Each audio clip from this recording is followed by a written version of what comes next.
Sir, நேற்று சட்டமன்ற தேர்தல் முடிவுகள் வெளியாக இருக்கிறது. திமுக கூட்டணி, காங்கிரஸ் இடம்பெறக்கூடிய திமுக கூட்டணி தோல்வி அடைஞ்சிருக்கு. டிவிகே தனிப்பெரும் கட்சியா 108 இடங்கள்ல வெற்றி பெற்றிருக்காங்க. இந்த முடிவை எப்படி பாக்குறீங்க? இது ஒரு பெரிய மகத்தான வெற்றி தான் தமிழக வெற்றி கழகமும் திரு விஜய் அவர்களுக்கும்.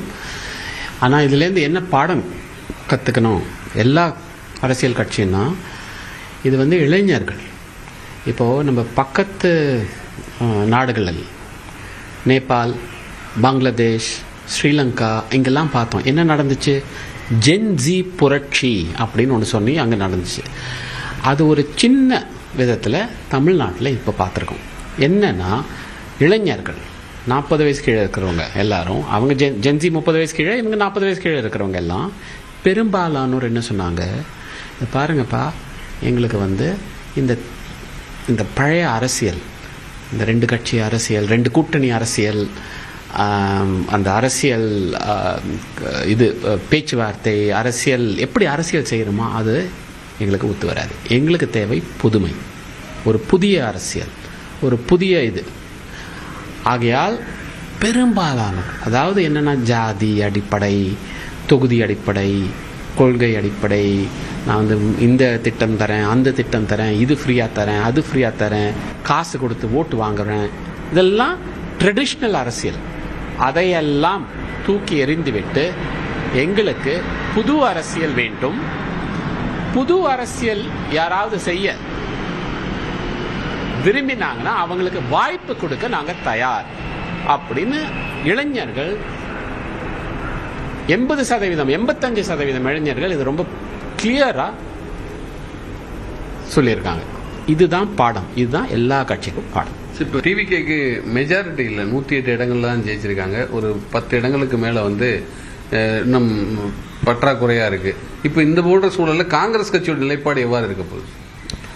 அது இது பாருங்க, நீங்க கேட்குற கேள்வி காங்கிரஸ் கட்சி என்ன ஆதரவு கொடுக்குமா கொடுக்காதான்ற கேள்வி, அது காங்கிரஸ் கட்சி தலைமை முடிவெடுக்கும். அதிலெல்லாம் ஆம், காங்கிரஸ் கட்சி ஒரு சிலர்னா தமிழ்நாடு காங்கிரஸ்ல பெரும்பாலானோர் தேர்தலுக்கு முன்பு தாவேகாவுடன் கூட்டணி அமைக்கலாம் அப்படின்ற ஒரு ஆர்வத்தில் இருந்தாங்க.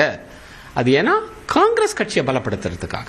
இது காங்கிரஸ் கட்சியை பற்றி, காங்கிரஸ் கட்சியை பலப்படுத்துவதற்கு இது ஒரு வாய்ப்பு, ஒரு 50 வருஷத்தில் ஒரு புதிய வாய்ப்பு வந்திருக்குன்னு பார்த்தோம்.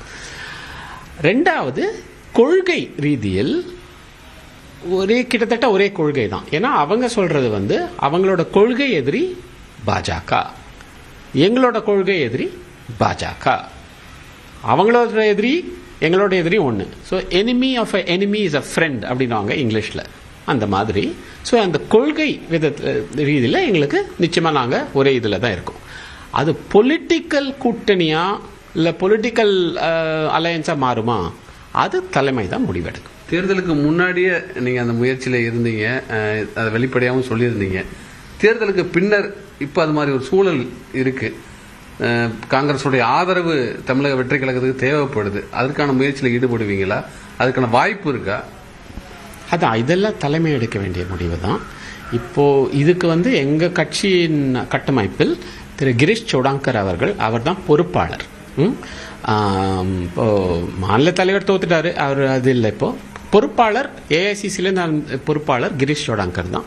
இது அவர் மூலமாக தான் எங்க தலைமை எல்லா முடிவும் எடுக்கும். இந்த கூட்டணி ஆட்சியில இடம்பெறங்கிறது நிர்வாகிகளோட விருப்பமா இருக்கா? இப்பவும் இல்ல, கூட்டணி ஆட்சின்றது அதாவது என்னன்னா, அது பாருங்க, விருப்பம்னா நாங்க ஒரு அரசியல் கட்சி. திரு கிரீஷ் சோடாங்கர் முன்ன தெரிவித்த மாதிரி ஒரு அரசியல் கட்சினா ஒன்னு ஆட்சியில் இருக்கணும், இல்ல எதிர்கட்சியில் இருக்கணும். இது ரெண்டுத்திலும் இல்லாம நடுவில் எப்படி இருக்க முடியும்? ஆகையால் இது ஒரு அப்படிதான் கட்சியை பலப்படுத்த முடியும். ஸோ அதனால, ஆனா இந்த முறை இந்த கூட்டணி இது அமையுமா அப்படின்றது அது தலைமை தான் முடிவெடுக்கும்.